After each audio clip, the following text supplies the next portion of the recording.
Good morning, everyone. It's Jen from Tarot Spirit, or good afternoon or good evening, depending on when you're watching this. It's morning for me right now. Um, Um, okay, we're tuning into your general love observation for this moment. As always, take what resonates, softly release the rest, and don't forget to like and subscribe so you can stay connected with future messages. Now, let's see what love is bringing toward you. Okay, so let me talk about something that might sound unusual. The title mentions objects and change, and I want to explore what that actually represents symbolically. Um, Imagine the concept of holding on to things that no longer serve you, not just physical objects, but what those objects represent energetically in your space. Some people carry items that tie them to versions of themselves they've outgrown, to relationships that ended, to pain that's healed, to identities that no longer fit. Let's explore what it means to release those anchors. This reflection invites you to consider what you surround yourself with daily, the items in your bedroom, your workspace, your personal environment, not just furniture and decoration, but the meaning those things carry. You may recognize that some objects hold memory, hold attachment, hold stories you keep reliving by keeping them visible. Can feel like your space is a museum of your past, every corner holding evidence of who you used to be. Some people describe walking through their own home and feeling heavy, like the air itself is thick with old energy. This reflection offers the image of a room filled with ghosts, not literal spirits, but remnants of old relationships, old pain, old versions of yourself that won't rest. Hold on. Let me sit with this. This reflection invites you to notice what you're holding on to physically that represents something you're holding on to emotionally. Gifts from someone who hurt you. Photos from a time you can't seem to move past. Clothes that fit a body you no longer have or want. Books you'll never read but keep because of who gave them to you. Imagine each item as a thread tying you to a particular moment, person, or feeling. And imagine your life as a body trying to move forward while all these threads pull backward. Can feel like resistance you can't name. Like you're trying to grow, but something's holding you in place. Some people spend years wondering why they feel stuck and never consider that their physical environment is reinforcing their emotional patterns. This reflection offers the possibility that your space reflects your internal state, and changing your space can shift your internal experience. Let me slow down here. Um, this reflection invites you to walk through your living space with new eyes, not looking at what's there, but feeling what's there. You may notice certain objects create a feeling when you look at them. Tightness in your chest, heaviness in your stomach, sudden sadness can feel subtle, easy to ignore. But this reflection asks, what if those feelings are information? What if your body is telling you this doesn't belong here anymore? Some people describe keeping things out of obligation because someone will be offended if they get rid of it, because it was expensive, because throwing it away feels wasteful, because they might need it someday. And imagine the cost of keeping something that drains you every time you see it. The real waste might be the energy you're spending carrying it. Hold on. This reflection offers the image of a backpack filled with rocks, each rock representing something you're holding on to. Old grudges, old identities, old relationships, old pain. And you're carrying this backpack everywhere, wondering why you're so tired, wondering why moving forward feels so hard. This reflection invites you to set the backpack down, to unpack it, to examine each rock and to release the ones that aren't serving you. You may find that most of what you're carrying isn't even yours. Expectations others placed on you, guilt that doesn't belong to you, responsibility for things outside your control can feel automatic to carry these things like you've been doing it so long you forgot you're doing it. But this reflection asks, what happens when you put them down? Let me explore what release actually looks like. This reflection invites you to consider that releasing an object doesn't erase the memory, doesn't invalidate what it represented, doesn't mean you're dishonoring what was. Some people fear that letting go of physical items means letting go of the people or experiences attached to them. But this reflection offers another interpretation, that you can honor what was while releasing what no longer serves. You may recognize the difference between remembering and being stuck, between honoring the past and living in it, can feel like a fine line. But your body knows the difference. Remembering feels peaceful, stuck feels heavy. This reflection invites you to notice which one you're experiencing. Imagine someone who lost a loved one years ago, still keeping their room exactly as it was, unchanged, untouched, frozen, can look like devotion, but feel like a prison. Some people create shrines to the past without realizing they're blocking the future. This reflection offers the question, what are you making sacred that's actually keeping you small? What are you protecting that's actually protecting you from moving forward? Hold on. Let's sit here. This reflection invites you to explore specific categories of items that might carry heavy energy. Gifts from past relationships, especially toxic or painful ones. You may notice keeping these items just because, even though looking at them creates discomfort, can feel like you're being mature by not being petty enough to throw them away. But this reflection asks, is keeping something that hurts you mature, or is releasing it self-care?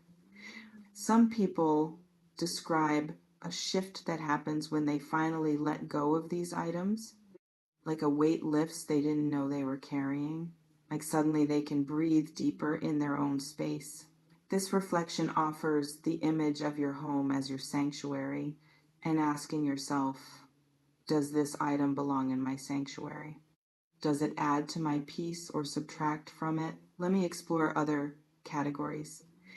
This reflection invites you to notice items connected to old versions of yourself.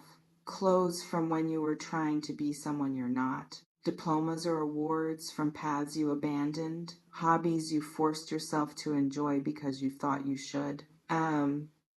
Imagine each item as evidence of who you thought you had to be. And imagine how much lighter you'd feel surrounded only by evidence of who you actually are.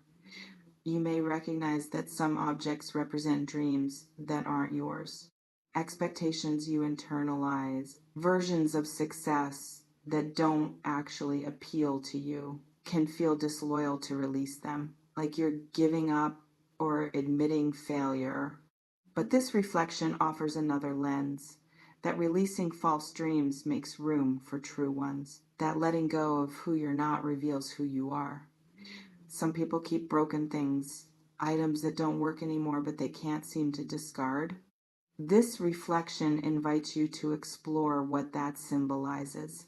Holding on to relationships that are broken, holding on to beliefs that don't function anymore, holding on to versions of yourself that are no longer operational. You may notice a pattern between what you keep physically and what you keep emotionally. Hold on. This reflection offers practical suggestions without making it prescriptive. You might start small, one drawer, one shelf, one corner, not overwhelming yourself with clearing everything at once. Some people describe this process as emotional, finding things they forgot they had, objects that bring up feelings they've been avoiding. You may find yourself crying while sorting through belongings. Can feel like grief, like you're mourning what was, even though what was might have hurt you. This reflection invites you to let that grief move through, to honor what surfaces without letting it stop the process. Imagine crying while throwing something away and knowing that both can be true simultaneously, that you can grieve what was and still choose to release it, can feel contradictory. But this reflection offers that humans hold complexity, that you can love someone and still release their gifts, that you can value an experience and still clear space for new ones. Let me slow down here. This reflection invites you to notice what wants to be released, not what you think should be released based on logic, but what your body responds to. You may walk through your space and certain items just feel wrong now, like they don't match your frequency anymore. Can feel subtle, intuitive. This reflection encourages trusting that feeling. Some people describe holding an object and just knowing it's time, not because anything's wrong with it, just because its purpose in your life is complete. This reflection offers gratitude as part of release, thanking the item for what it provided and letting it go anyway. Imagine saying, "Thank you for being here when I needed you. You served your purpose. You can go now." Can feel ceremonial without being dramatic, just acknowledgement.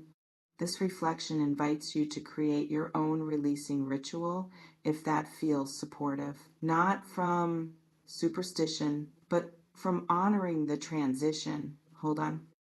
Let's explore what comes after. This reflection invites you to notice how different your space feels with less in it. More breathing room, more clarity, more simplicity. You may find that empty space doesn't feel empty. It feels peaceful. Can be initially uncomfortable if you're used to clutter, used to distraction, used to busyness masking as fullness. But this reflection offers that emptiness can be fertile. That space is where new things emerge. Some people describe their thinking becoming clearer when their space is clearer, their creativity flowing more easily, their relationships improving, not because the objects themselves were cursed, but because releasing them represented internal release, external action reinforcing internal shift. This reflection offers the principle as within, so without. As without, so within. You may notice that changing your environment changes your patterns. If you remove the chair where you always sat scrolling mindlessly, you break that habit. If you clear the space where clutter accumulated, you can't recreate that pattern easily. Can feel like giving yourself structural support for the changes you want to make. Imagine your environment as either supporting your growth or supporting your stagnation, and asking which one your current space is doing. This reflection invites honest assessment, not judgment, just noticing. Some people realize their space has been supporting who they were, not who they're becoming. And that realization itself can catalyze change. Let me explore boundaries around this practice.